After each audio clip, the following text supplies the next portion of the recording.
Not as man sees does God see, because man sees the appearance, but the Lord looks into the heart. These words of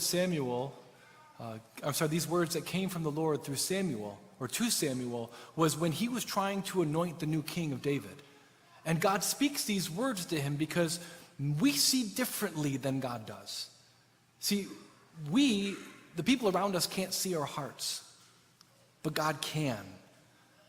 And if we're honest with ourselves, we can say that truth that God can see into our hearts is both terrifying and consoling. It's terrifying in the sense that we really can't hide anything from God. God sees everything. He sees our motivations. He sees our desires. He sees what's good, what is evil. He sees what we've done in secret. And if we're trying to run away from God, that is, we're trying to hide from him, it can be terrifying. But the reality is, there is no deceiving God. There's no such thing as God deception. All there really is self-deception. And this is one of the reasons why we tend to blame other people when we do something evil, because we aren't willing to look at what God sees. And so in one sense, it can be terrifying. But in another sense, when we come to know who God is, the truth that he sees us is one of the most consoling truths that there is. After all, if we come to know that he is a God of love, who gazes upon us with love, then we can know that we are understood and seen as we are. But we don't have to do anything in order to be loved. And I preached about this in the parish mission, about how we need to look at God, look at us. And when we can get convicted of our sin, we see our sin, but we know that God is looking into our hearts with love, and that leads to deep repentance. When we realize that there are people in our life that don't get us, that don't understand us, and maybe they're falsely judging us, we know that we have a God who understands us, who sees us. When people choose to reject us because of our weakness and our brokenness, we have a God who he's able to see us and loves us and accepts us right where we are. You see, living in the presence of this God who sees us is perhaps the solution to most of our problems.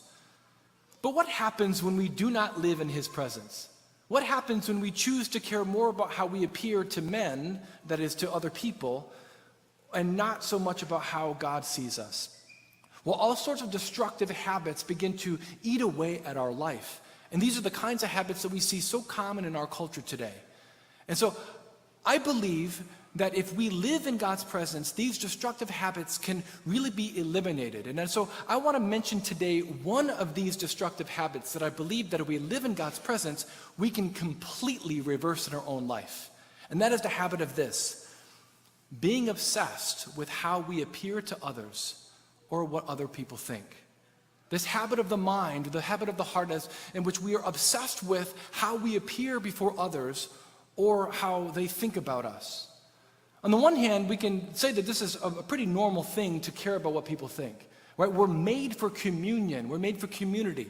We're social animals, right? And so there's nothing wrong with wanting to be liked by people, wanting to be loved by people. There's nothing wrong with wanting to look beautiful, to look good, right? It's precisely when this turns inward where we begin to believe that that is more important than how God sees us, that our lives can be completely destroyed. Let me be specific. In the gospel, Jesus' main critique against the scribes and the Pharisees is that they did their religious works in order to be seen. They did it in order to be seen. They didn't do it for love of God. They did it in order to be seen. That is, Jesus says that they loved the praise of men more than the praise of God. Right? And he quotes Isaiah, and he said, well did Isaiah prophesy about you people, about this people. He says, this people honors me with their lips, but their hearts are far from me. Right? This desire to idolize the opinions of others. Now, of course, we know that the Pharisees did this because their relationship with God was very superficial. They did not have a knowledge of God's care for them. They did not actually have that relationship in such a way that his view of them was more important than those of the world. So they made an idol of what other people thought of them. And one of the things that it's important for us to remember is that when we're not secure in how God sees us, we're not secure in how he sees us and our identity in him, we become really insecure about how other people see us. In fact, if people don't approve of us, if we don't approve or we don't seem a certain way to people, what begins to happen is we begin to have a crisis of identity. Because our identity is insecure in God, it is determined by what other people think. Some of you may have heard this phrase that if you live by the praise of others, you will die by their criticism. If you live by the praise of others, you will die by their criticism. There's a certain sense in which people can live in anxiety when they don't allow God to look on them, when they care more about how other people see than how God sees in the heart. And this dynamic is a very, very powerful dynamic in our own lives. And it can cause us to fall into what I call a metaphysical fallacy. We're like, what are you talking about? We begin to emphasize the image of how we appear to others over how we really are.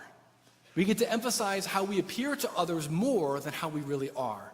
That is, we're more concerned about people thinking that we're good people, more concerned about people thinking that we're good husbands and wives and mothers and fathers, than we really are concerned about being a good person, about being that husband, that wife, that mother, that father.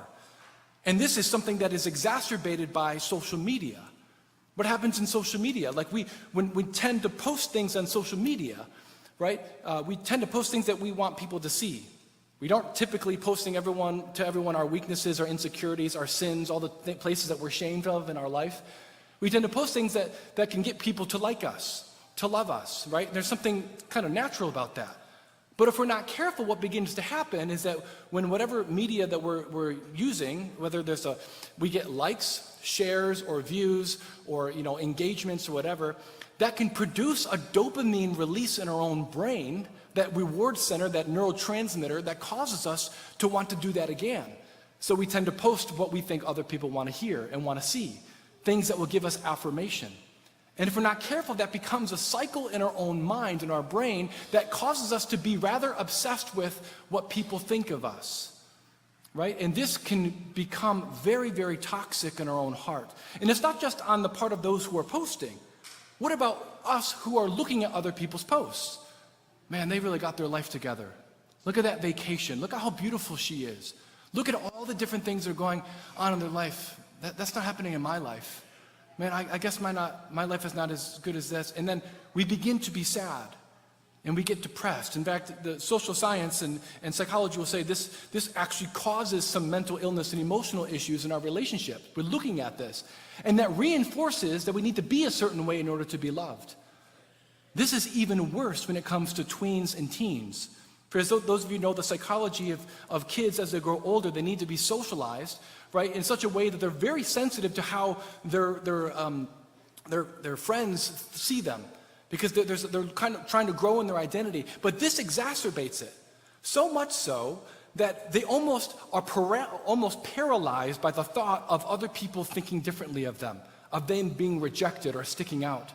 So when they do stick out for something, maybe a weakness of theirs, or maybe they get bullied in some way, they can more easily fall into a kind of a depression. And if we're not careful, that depression can lead to isolation and even suicide. You see, the truth is that when we are obsessed with how we appear before others, we are more wanting to be fake. We want to project onto others a person that we're not. And that's what happens when we don't live in God's sight and looking at us as we are, Him loving us as we are. And so for some people, that might just mean exaggerating a story. It might mean not telling the truth, or being afraid to say the truth because we're afraid of what people will think. For others, it really is a starting of, or a reinforcing of living a double life. But the reality is that this can even cause us to reject God and to reject Jesus Himself. As a priest, I know there's a dynamic that can sometimes happen when people come alive in their faith, right? They take more interest in Jesus, they want to grow in their faith, and then they look around them and all of their friends and family are left behind. They don't share the same passion. They don't share the same interest. And at that moment, there's a kind of a crisis moment where they have to make a decision. Do I follow Jesus? Do I press in for more of my faith, or do I pull back because I'm afraid of what they think of me? I'm afraid of how I appear to them. And unfortunately, as a priest, I can say that it doesn't always happen that people choose Jesus. One of the things we need to keep in mind, and I know that there might be some people here struggling with that no matter how much our friends and our family know about us, no matter how much they love us, they don't know and love us like God does. right? No matter what they've done for us, they have not created us. They certainly haven't redeemed us, and they can't save us. And so what we need to do is we need to realize that this obsession about how we appear to others, right, and about what they think of us can actually become a form of slavery in our life. I have good news. Jesus has come to save us from this slavery. He's come to set us free. He comes to remind us today that not as man sees does God see. God sees the heart. He loves us where we're at, right? And that the opinions of others don't need to rule us. It doesn't mean that we need to let go of concern completely, but it means we live in the truth of how God sees us. So how do we do this? 15 points. I really do have 15, but I'm only going to give you one. I mean, at least 15. I don't know. Just one point, one simple point this morning. Put down your phone and spend time in the presence of God who sees you. Put down your phone and spend time in the presence of God who sees you. That we need to allow ourselves to be seen by Him, to look at Him look at us, to allow Him to affirm us in our identity, to give us courage about who we are so that we're not so terrified about someone rejecting us, we're not thinking highly of us, for someone who's not pleased with us. To be more built up into that God sees me, the God who created me, the God who knows me, who understands me, is I am so confident in Him and who I am that I can endure the displeasure of someone else. Right? That only can happen in prayer. That only can happen when we bring to Him our difficulties and say, well, he actually understands me. He loves me. Right? The thing I was thinking about earlier today, that rather than looking at our post to see whether or not there's likes there, whether or not to see if people have shared it, whether or not there's more views on our video, we can say, well, let me check in with the one who really likes me and loves me where I'm at. So I don't need to know those things, right? And so to do that means that we need to literally put down our phone at times, to stop using social media as much as we do. Right? So unless your job is to be on social media, unless you're like a really, really virtuous person and you use social media in a very virtuous way, in a limited way, I would venture to guess that most social media is doing most of us more harm than good. To really just say, you know what, I don't need this, but I need to know His judgment of me, not the judgment of everyone else around me. Because that brings anxiety. This brings me peace. In just a few moments, we are going to encounter the very one who sees us. He doesn't see like everyone else. He sees into the heart. He knows us and He loves us. My encouragement today as you receive communion is to close your eyes and to look at Him look at you. And maybe you can ask Him, Lord, what do you see when you see me? How do you see me? If we can do this on our daily prayer, but especially here at Mass, we'll more easily live in the truth about who we are, but we'll also become less concerned and obsessed about what other people think, and we'll be well on our way to becoming more free.